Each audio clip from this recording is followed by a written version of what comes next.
ఈ రోజే శుక్రవారం. మహాలక్ష్మీదేవికి ఎంతో ప్రీతికరమైన రోజు. ఈ రోజు ఏమీ చేయకపోయినా సరే ఈ కథను విన్నా, చదివినా, చెప్పినా, వినిపించినా సకల శుభాలు కలుగుతాయి. జన్మల దోషాలు తొలగి కోటి జన్మల పుణ్యం వస్తుంది. మరి ఆ కథ ఏంటో ఇప్పుడు ఈ వీడియోలో తెలుసుకుందాం. మన హిందూ సాంప్రదాయంలో లక్ష్మీదేవి సిరి సంపదల దేవత. వివిధ భాగ్యాల అధిష్టాన దేవతలుగా ఈ లక్ష్మీదేవిని అష్టలక్ష్ములుగా మనం పూజిస్తాం. దేవాలయాల్లో అష్టలక్ష్ములు ఒకే చోట అర్చించబడడం సాంప్రదాయం. ఆ అష్టలక్ష్ములు ఎవరు అంటే ఆదిలక్ష్మి, ధాన్యలక్ష్మి, ధైర్యలక్ష్మి, గజలక్ష్మి, సంతానలక్ష్మి, విజయలక్ష్మి, విద్యాలక్ష్మి, ధనలక్ష్మి. ఎంతో విశేషమైన ఈ శుక్రవారం రోజు అమ్మవారికి సంబంధించిన ఈ విశేషమైన కథను విన్నా, చదివినా, చెప్పినా, వినిపించినా సకల శుభాలు కలుగుతాయి. ధనధాన్యాలు కలుగుతాయి. అమ్మవారి అనుగ్రహం మీకు తప్పకుండా కలుగుతుంది. మరి ఆ కథ ఏంటో ఇప్పుడు ఈ వీడియోలో తెలుసుకుందాం. అదే అష్టలక్ష్మి వ్రత కథ. ఈ కథను వింటే చాలు అష్టలక్ష్ముల కటాక్షం మీకు కలుగుతుంది. పూర్వం భృగువు అనే మహర్షి ఉండేవాడు. మహా తపస్శాలి, వేదాంగ పరాయణుడు. అతనుకు ఒకసారి బిడ్డలు కలగాలి అనే కోరిక కలిగింది. అంటే సంతానం కావాలి అనే కోరిక కలిగింది. దాంతో భృగువు పరాశక్తి గురించి తపస్సు చేయడం మొదలుపెట్టాడు. రోజులు, నెలలు, సంవత్సరాలు గడిచాయి. అయినా భృగువు తపస్సు మానలేదు. ఆయన తపస్సుకు పరాశక్తి ఎంతగానో సంతోషించి ప్రత్యక్షమైంది. పరాశక్తి భృగు మహర్షితో, ఓ మహర్షి, నీకేం కావాలో కోరుకో. నీ తపస్సుకు నేను ఎంతగానో సంతోషించాను అని అన్నది. దానికి భృగు మహర్షి, అమ్మా, నాకు సంతానం కావాలి. కళారూపాలైన బిడ్డలు నాకు కావాలి అని అభ్యర్థించాడు. దాంతో తదాస్తు అంది అమ్మవారు. అమ్మవారి వరానికి ఫలితంగా అమృతకళ, మృతకళ అనే ఇద్దరు శిశువులు జన్మించారు. పెద్దదైన మృతకళకు జ్యేష్ఠ అనే పేరు పెట్టాడు భృగువు. చిన్నదైన అమృతకళకు లక్ష్మి అనే పేరు పెట్టాడు. అన్నదమ్ముల ఆత్మీయతలు చిన్నతనాలలోనూ, అప్పాచెల్లెళ్ళ అనురాగాలు పెద్దతనంలోనూ అనే సామెత ఉండనే ఉంది కదా. అదేవిధంగా లక్ష్మీదేవి, జ్యేష్ఠాదేవులిద్దరూ ప్రతి క్షణం అనుక్షణం కలహించుకుని ఉండేవారు. ఈమె ఉంటే ఆమె ఉండేది కాదు, ఆమె వస్తుంది అంటే ఈమె ఉండేది కాదు. ఈ విధంగా ఒకరికొకరికి అస్సలు పడేది కాదు. ఇలా ఉండగా లక్ష్మీదేవి శ్రీ మహావిష్ణువును ప్రేమించింది. ఇది తెలిసిన జ్యేష్ఠాదేవి తాను కూడా విష్ణువునే పెళ్లాడతాను అంది. కాని విష్ణువు మాత్రం లక్ష్మిని మాత్రమే మనువాడతాను అన్నాడు. అది తెలిసిన జ్యేష్ఠాదేవి చెల్లులైన లక్ష్మీదేవిని సముద్రంలో బ్రతకమని శపించింది. దీంతో అమృత కళ అయిన లక్ష్మీదేవి సముద్రగతం కావడంతో జ్యేష్ఠాదేవి ఈ భూమిని అంతా ఆక్రమించుకుంది. ఎప్పుడైతే లక్ష్మీదేవి భూమి మీద లేదో అప్పట్నుంచే జీవకళ నశించిపోయింది. జ్యేష్ఠాదేవి వల్ల భూమి అంతా చావు అంటే మృతకళ వ్యాపించింది. సృష్టి స్తంభించసాగింది. ప్రకృతి అంతా గందరగోళంగా తయారైంది. అప్పుడు బ్రహ్మాది దేవతలందరూ కలిసి వైకుంఠానికి చేరుకున్నారు. విష్ణువును ప్రార్థించారు. లోకంలో అనేకానేక బీభత్సాలు జరుగుతున్నాయి. నీవే దీనికి మార్గం తెలియచేయాలి అని విష్ణువును ప్రార్థించారు బ్రహ్మాది దేవతలు. అప్పుడు విష్ణుమూర్తి, ఓ బ్రహ్మాది దేవతలారా, ఈ విషయంలో నేనేమీ చెయ్యలేను. మీరు వెంటనే భృగు మహర్షిని ఆశ్రయించండి. అతనే తగిన పరిష్కారాన్ని మీకు తెలియజేస్తాడు అని తెలియజేశాడు విష్ణుమూర్తి. దాంతో బ్రహ్మాది దేవతలంతా భృగు మహర్షిని ఆశ్రయించారు. తమను ఈ ప్రకృతి వైపరీత్యాల నుంచి కాపాడమని వేడుకున్నారు. అప్పుడు భృగువు ఎంతో కోపంతో పెద్ద కూతురు అయిన జ్యేష్ఠాదేవిని భూమిని వదిలి వెళ్లి పొమ్మన్నాడు. కాని జ్యేష్ఠాదేవి తండ్రి మాటను తిరస్కరించింది. విష్ణువుకు భూమి అంటే ప్రేమ కాబట్టి భూమిని వదలను అంది. భూమి మీద తనకు ప్రత్యేక స్థలం చూపించమంది. దీంతో భృగువు విష్ణువును సలహా అడిగాడు. అప్పుడు విష్ణుమూర్తి పూత కాపులేని వృక్షజాతిని జ్యేష్ఠాపరం చెయ్యమని సలహా ఇచ్చాడు. అందుకు ఉదాహరణగా చెరువులోని రావి చెట్టును చూపించి దాని మొదట్లో కూర్చోమని చెప్పమన్నాడు. అప్పుడు భృగు మహర్షి అలాగే చేశాడు. అందుకు అంగీకరించింది జ్యేష్ఠాదేవి. రావి చెట్టు కిందకి చేరింది. అది మొదలు రావి చెట్టు ఎవ్వరూ తాకరానిదయ్యింది. జ్యేష్ఠాదేవి రావి చెట్టులోకి ప్రవేశించగానే సృష్టి మరలా ప్రారంభమైంది. అయినా భూమి మీద కల మాత్రం లేదు. లక్ష్మీదేవి సముద్ర పరం అవడం వల్ల భూమి మీద కళాకాంతులు లేకపోయాయి. అందుకే సముద్రంలో పడిన అమృత కళ అయిన లక్ష్మిని బయటకు తేవాలి అనుకున్నారు. అమృతం కోసం క్షీరసాగరాన్ని మదించిన సమయంలో లక్ష్మీదేవి సముద్రం నుండి బయటకు వచ్చింది. తానున్న చోట తన అక్క ఉండకూడదని, ఆమె ఉండే చోటకు తాను వెళ్ళను అని ఒప్పందం చేయించుకుని లక్ష్మీదేవి సముద్రం నుండి వచ్చి విష్ణువును వివాహం చేసుకుంది. ఆ సందర్భంగా సృష్టి చాలనార్థం విష్ణువు ఆమె యొక్క పూర్ణాంశను తన వక్షస్థలంపై నివసించమని ఆదేశించి ఆమె కలను ఆది, విద్య, విజయ, ధన, ధాన్య, ధైర్య, సంతాన, గజ కలలు అనే 8 కలలుగా విభజించాడు. ఆ 8 కలలే అష్టలక్ష్ములు. ప్రాణికోటిలో ముఖ్యంగా మానవులలో ఎవరు ఏ ఏ కళల కోసం తపిస్తారో వారు ఆ కళను లక్ష్మీపరంగా అష్టలక్ష్మీ స్వరూపాలను ఆరాధించాలని, అలా ఆరాధించిన వారికి తప్పనిసరిగా కోరికలు తీరతాయని వరాన్ని ప్రసాదించాడు శ్రీ మహావిష్ణువు. మనోరమ మొదలైన వారెందరో పతివ్రతామణులు ఈమెను ఆరాధించారు. ఎందరో వద్యలు సంతానవతులయ్యారు. మరెందరో యువతులు తమ తమ భర్తలను పొందారు. ఎంతమందో ఈ కళను ఆరాధించి దరిద్రులు, ధనవంతులు అయ్యారు. ఇదే అష్టలక్ష్మి కథ. ఎప్పుడైనా సరే గురు శుక్రవారాల్లో కాని, శుక్లపక్ష అష్టమి, దశమి, ఏకాదశి, త్రయోదశి, పూర్ణిమ తిథుల్లో ఈ కథను తప్పనిసరిగా చదువుకోవాలి. లక్ష్మీ స్వరూపమైన తులసి దగ్గర దీపాన్ని వెలిగించి నమస్కారం చేయడం వల్ల సకల సౌభాగ్యాలు కలుగుతాయి. అలాగే గులాబీ, తామర పువ్వు, మల్లెలు, సన్నజాజులతో అమ్మవారిని పూజిస్తే కూడా ఎంతో మంచిది.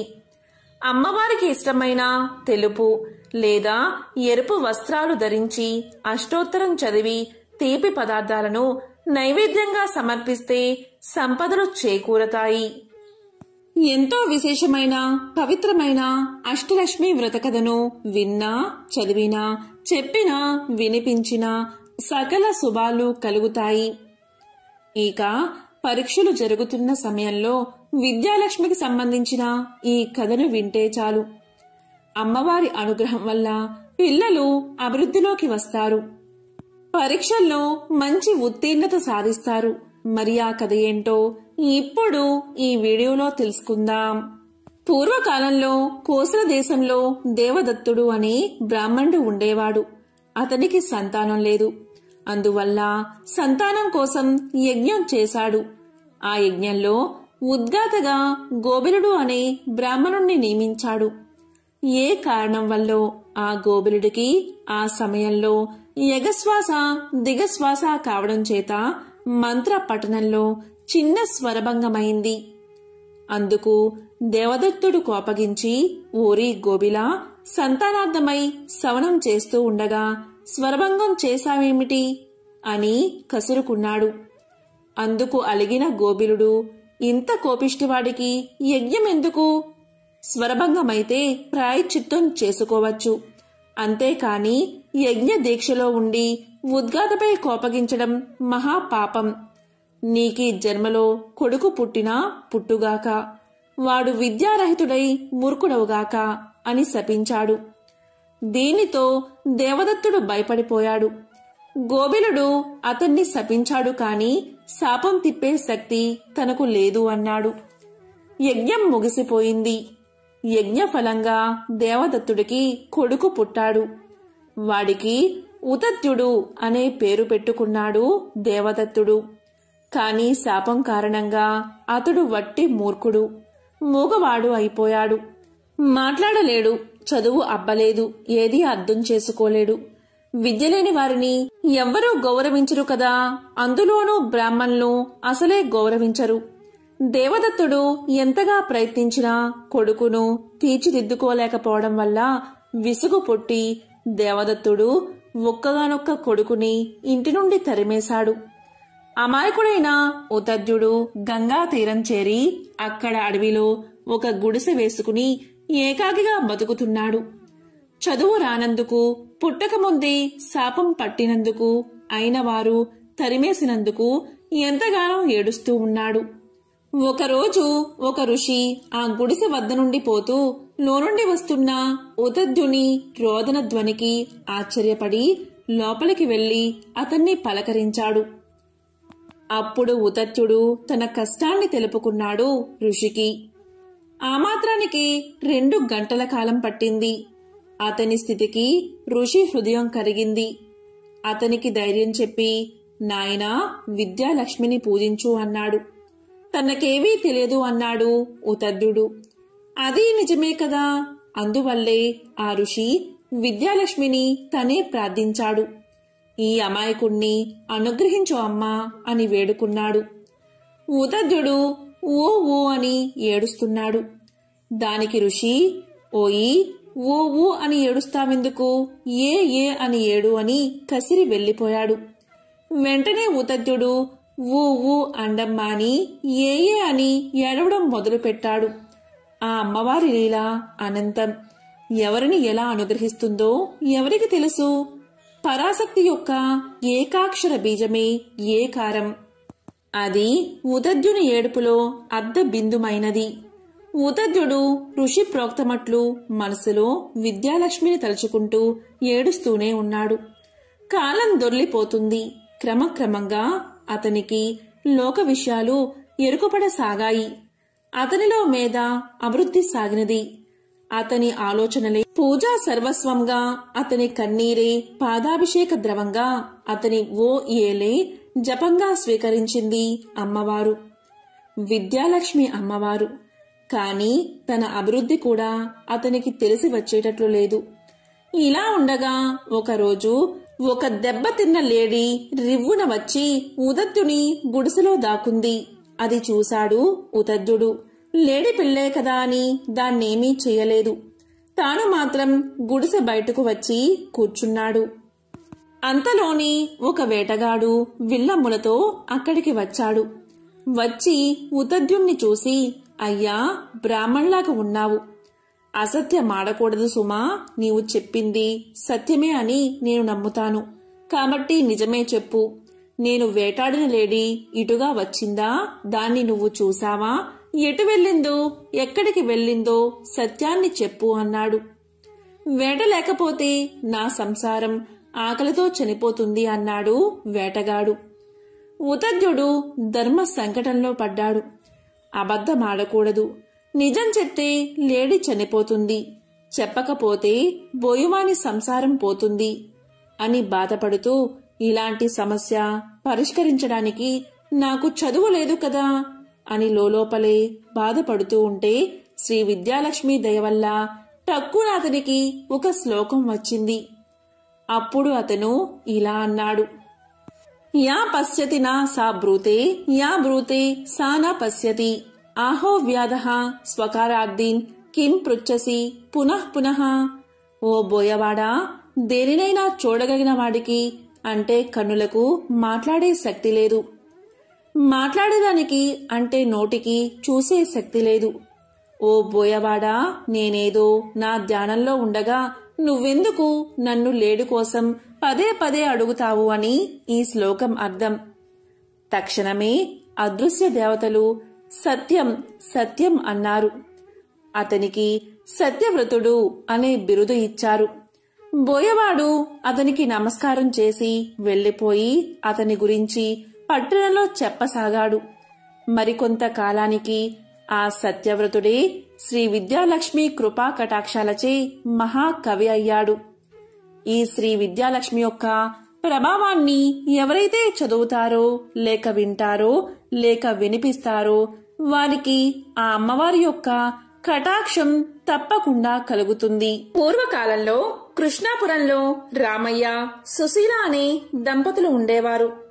రామయ్యది వ్యవసాయ కుటుంబం. 2 కొడుకులు, 2 కుమార్తెలు. వాళ్ళు ఉన్న కొద్దిపాటి పొలాన్ని సాగు చేస్తూ దానిపై వచ్చే ఆదాయంతో ఆ కుటుంబాన్ని జీవిస్తున్నారు. పిల్లల వయసు పెరుగుతున్న కొద్దీ ఇంటి ఖర్చులు పెరగసాగాయి. మగపిల్లలిద్దరూ ఆశ్రమంలో చదువుకుంటున్నారు. ఆడపిల్లలు చిన్నవారు. ఆదాయం పెరగకపోవడంతో ఇల్లు గడవడం కష్టంగా ఉండేది. అలా అని ఏదైనా వ్యాపారం చేసి మరికొంత సొమ్ము సంపాదించుకుందామంటే రామయ్యకు ఏ వ్యాపారమూ రాదు. వచ్చే ఆ కొద్దిపాటి సొమ్ముతో ఎలాగో అలాగా నెట్టుకుంటూ వస్తున్నాడు. సుశీల ప్రతి నిత్యం క్రమం తప్పకుండా శ్రీ మహాలక్ష్మి యొక్క అష్టోత్తరాన్ని చదువుకునేది. అలాగే రామయ్య కూడా వీలైనప్పుడల్లా ఆ ఊరిలోని శ్రీమన్నారాయణ ఆలయానికి వెళ్లి స్వామిని, అమ్మవారిని దర్శనం చేసుకునేవాడు. రోజులు ఇలా గడుస్తూ ఉండగా ఒకనాడు వారింటికి ఒక దూరపు బంధువు వచ్చాడు. అతను వీరింట ఒకరోజు ఉండి తిరిగి వెళుతూ రామయ్యతో ఇలా అన్నాడు. రామయ్య, నిన్ను చూస్తే నాకు చాలా బాధగా ఉంది. ఈ గంపెడు సంసారాన్ని ఎలా నెట్టుకొస్తున్నావో కదా. ఇక నీ పిల్లలు పెద్దవారై వారికి యుక్త వయసు వచ్చాక వారి వివాహాలు ఎలా చేయగలుగుతావు నీవు? ఆ శుభకార్యాలు ఎలా చేయగలుగుతావు? నీ సంపాదన చూస్తే చాలా తక్కువగా ఉంది కదా. ఇల్లు గడవడమే చాలా కష్టంగా ఉంది నీకు. ఒక విషయం చెప్తాను, శ్రద్ధగా విను. మా ఊరి దగ్గర అష్టలక్ష్మి దేవాలయం ఉంది. అక్కడ శ్రీ మహాలక్ష్మీదేవి అష్టలక్ష్ములుగా వెలిసి భక్తుల చేత పూజలు అందుకుంటూ ఉంది. ఆ తల్లి మహిమాన్వితమైనదని ప్రజలందరి నమ్మకం. మీరిద్దరూ ఒకసారి మా ఊరు వచ్చి ఆ దేవాలయానికి వెళ్లి అష్టలక్ష్ములను దర్శించుకోండి. ఆ తల్లి అనుగ్రహంతో మీకు మంచి రోజులు వచ్చి జీవితం సుఖప్రదంగా గడుస్తుంది అన్నాడు. ఇది విని ఆ దంపతులు ఎంతో సంతోషించి త్వరలోనే తప్పకుండా వస్తామని చెప్పారు. ఆ బంధువు వారి వద్ద సెలవు తీసుకుని తన ఊరికి వెళ్లిపోయాడు. ఆ మరుసటి రోజు ఉదయం లేవగానే ఆ దంపతులిద్దరూ స్నానం చేసి పూజాగదిలో నుంచుని శ్రీ లక్ష్మీనారాయణలకు నమస్కారం చేశారు. అప్పుడు రామయ్య ఇలా అన్నాడు. స్వామి శ్రీమన్నారాయణ, ఆర్తజన రక్షకుడువు, ఆపద్ బాంధవుడు, నిన్ను నమ్మిన వారిని రక్షించే అమృతమూర్తివి. మమ్మల్ని ఈ కష్టాల నుండి బయటపడవేసే భారం నీదే తండ్రి. ఓ శ్రీమన్నారాయణ, నీకు ఇవే మా నమస్కారాలు. ఓ మహాలక్ష్మి, జగన్మాత, మిక్కిలి దయతో కూడి ఉన్న నీ చూపులతో మమ్మల్ని కరుణించు తల్లి. ఆశ్రయించిన వారిని ఎల్లవెల్లలా రక్షించే అమృతమూర్తివి నీవే. తల్లి, దయచేసి మా కుటుంబాన్ని కరుణించి నీ అనుగ్రహాన్ని ప్రసాదించు. ఓ తల్లి, వీలైనంత త్వరలోనే నీ దర్శనం చేసుకుంటాము. ఓ జగన్మాత, నీకివే మా నమస్కారాలు అని ప్రార్థించి ఆ దంపతులిద్దరూ 11 రూపాయలు పసుపు గుడ్డలో ముడుపు కట్టి పెట్టారు. సమస్త చరాచర విశ్వమంతా శ్రీ మహాలక్ష్మి స్వరూపమే. కైలాసంలో రుద్రుని వద్ద పార్వతిగాను, స్వర్గంలో ఇంద్రుని వద్ద సచీదేవిగాను, సత్యలోకంలో బ్రహ్మదేవుని వద్ద సరస్వతిగాను, నాగలోకంలో నాగలక్ష్మిగాను, రాజుల వద్ద రాజ్యలక్ష్మిగాను, ధనికుడి ఇంట ధనలక్ష్మిగాను, గృహాలలో గృహలక్ష్మిగాను, చదువుకునే వారికి విద్యాలక్ష్మిగాను, సంతానం కోరుకునే వారికి సంతానలక్ష్మిగాను ఆ అమ్మ అనుగ్రహిస్తుంది. ఉన్నతి, విద్య, తేజస్సు, శక్తి అన్నీ కూడా ఆ మహాలక్ష్మి యొక్క అనుగ్రహంతోనే వస్తాయి. ఆ జగన్మాత ఎంతో దయా సముద్రురాలు. ఆమెను నమ్మి కొలిచేవారిని సర్వ ఐశ్వర్యాలతో, సర్వశుభాలతో అనుగ్రహిస్తుంది. మంచి ఆరోగ్యంతో ఉండడం కూడా ఐశ్వర్యమే. చక్కటి ఆరోగ్యాన్ని కూడా అనుగ్రహించేది ఆ శ్రీ మహాలక్ష్మియే. కొంతకాలానికి రామయ్య, సుశీల దంపతులు ముడుపు తీసుకుని అష్టలక్ష్మి దేవాలయం దర్శించుకోవడానికి బంధువుల ఊరికి బయలుదేరి వెళ్లారు. ఊరు చేరేసరికి సాయంకాలమయ్యింది. రాత్రి బంధువుల ఇంట నిద్రించి ఉదయాన్నే నిత్య కృత్యాలు తీర్చుకుని అష్టలక్ష్మి దేవాలయానికి చేరుకున్నారు. సాక్షాత్తు శ్రీ మహాలక్ష్మికి నిలయమై ఉన్నందువల్ల ఆ ఆలయం ఎంతో సుందరంగా ఉంది. అద్భుతమైన ఆ దేవాలయ సౌందర్యం చూసి ఆ దంపతులిద్దరూ ఎంతో ఆనందపడ్డారు. సాక్షాత్తు లక్ష్మీదేవి అష్టలక్ష్మణ రూపంలో కొలువుతీరి ఉన్న ఆ దేవాలయం ఎంతో దివ్యమైన శోభను సంతరించుకోవడంలో ఆశ్చర్యమేముంది? శ్రీ లక్ష్మీనారాయణను ప్రార్థిస్తూ ఆ దంపతులు ఆలయంలోకి ప్రవేశించారు. ఆ రోజు ఆ జగన్మాత జన్మ నక్షత్రం కూడా కావడం చేత ఆలయమంతా ఎంతో దివ్యంగా అలంకరించబడి ఉంది. ఆలయ స్తంభాలకు అద్భుతమైన పుష్పాలు చక్కగా అలంకరించబడి ఉన్నాయి. మామిడి ఆకుల తోరణాలు ఎంతో చక్కని శోభను తీసుకువచ్చాయి. ఎటు చూసినా రంగురంగుల పుష్పాలతో ఆహ్లాదకరంగా కనిపిస్తూ ఉంది ఆ దేవాలయం. అందమైన పుష్పాలన్నీ శ్రీ మహాలక్ష్మి స్వరూపాలే. అందుకే పువ్వులను ఎప్పుడూ కూడా కాలితో తన్నరాదు, చేతితో నలపరాదు, పరిశుభ్రంగా లేని ప్రదేశాలలో వేయకూడదు. పుష్పం సాక్షాత్తు శ్రీ మహాలక్ష్మి స్వరూపం. అందుకే శ్రీమన్నారాయణుడికి పుష్పాలంకరణ అంటే చాలా ఇష్టం. ఎవరైతే తన్ను దివ్య పుష్పాలతో అలంకరిస్తారో వారి ఎడల ఆ స్వామి ఎంతో ప్రసన్నుడవుతాడు. ఆ ఆలయ అద్భుత శిల్పకళా సౌందర్యానికి రామయ్య, సుశీల దంపతులిద్దరూ ఎంతో మురిసిపోయారు. తనివి తీరా ఆనందాన్ని ఆస్వాదించారు. ఆలయ మండపంలో ఒక మహాపండితుడు శ్రీ మహాలక్ష్మి యొక్క వైభవాన్ని ఇలా వర్ణిస్తున్నాడు. ఓ భక్తజనులారా, ముల్లోకాలను ఎల్లవేళలా రక్షించే శ్రీ మహాలక్ష్మి బ్రహ్మదేవుని వద్ద సరస్వతిగాను, శ్రీమన్నారాయణుడి వద్ద శ్రీ మహాలక్ష్మిగాను, పరమేశ్వరుని వద్ద పార్వతిగాను బాసిల్లుతూ ఉంది. ఆ తల్లిని కొలిచిన వారికి సర్వ సంపదలు కలుగుతాయి, సర్వ ఐశ్వర్యాలు లభిస్తాయి. దేనికి కొదవ ఉండదు. సంపూర్ణ ఆరోగ్యం కలుగుతుంది. ప్రతినిత్యం ఆ తల్లిని స్మరించినా కీర్తించినా సర్వశుభాలు కలుగుతాయి. ఆ రోజంతా జయప్రదంగా నడుస్తుందని చెప్తూ ఉన్నాడు.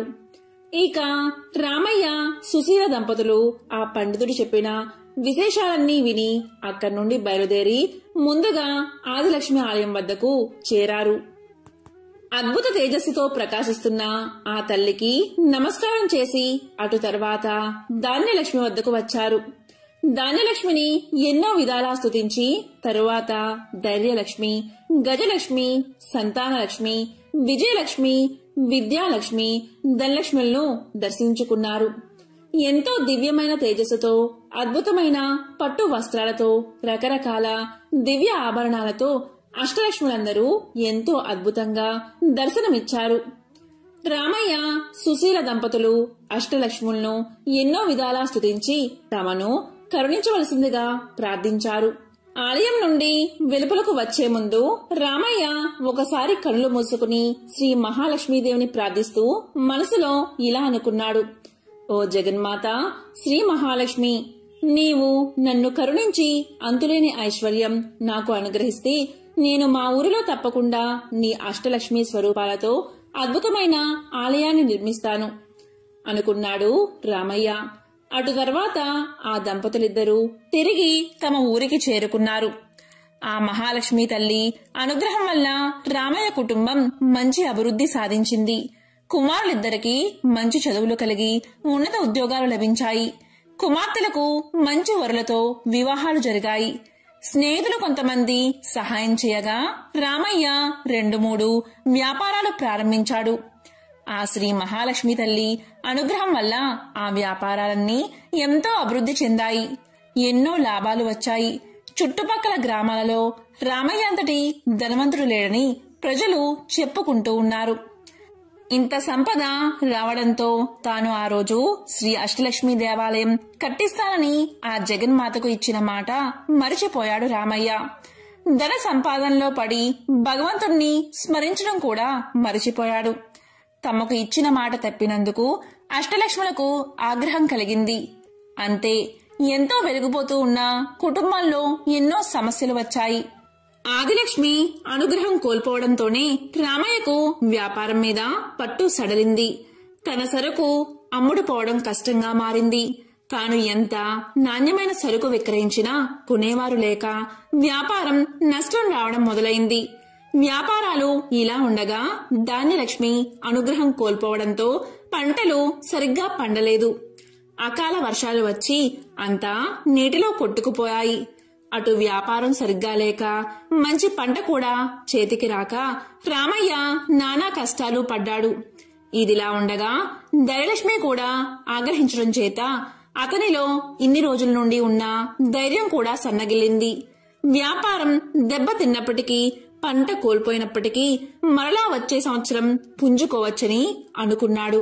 కాని ఎప్పుడైతే ధనలక్ష్మి కూడా ఆగ్రహించిందో రామయ్య ధైర్యం మొత్తం కోల్పోయాడు. ఏ పని చేయలేకపోయాడు. ఏదో తెలియని నీరసం రామయ్యను ఆవహించింది.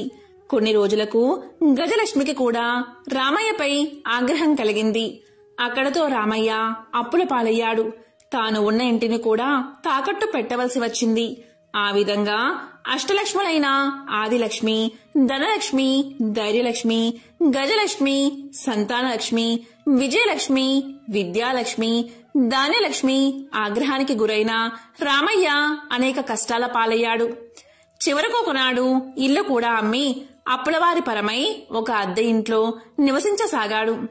ఎంతో వైభవంగా బతికిన ఆ ఊరిలో తాను ఎందుకు కొరగాని బికారిలాగా బతకవలసి వచ్చిందని రామయ్య ఎంతో చింతించాడు.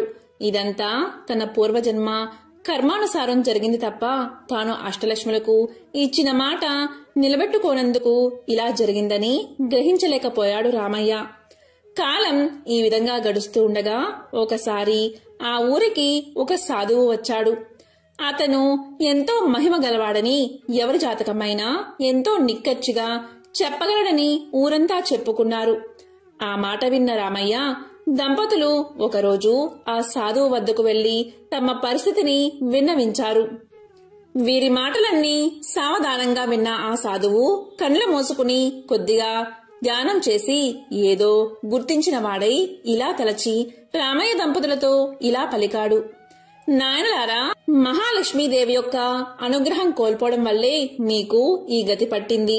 నీవు ఒకసారి మీ బంధువుల ఊరు వెళ్లినప్పుడు అక్కడ ఉన్న అష్టలక్ష్మి ఆలయానికి వెళ్లి ఆ తల్లులందరినీ దర్శించి వారికి ఒక అద్భుత ఆలయం మీ ఊరిలో కూడా కట్టిస్తానని మొక్కుకున్నావు. కానీ ఎంతో ధనం సంపాదించిన తర్వాత కూడా నీవు కాలక్రమేణా ఆ మాట మర్చిపోయావు.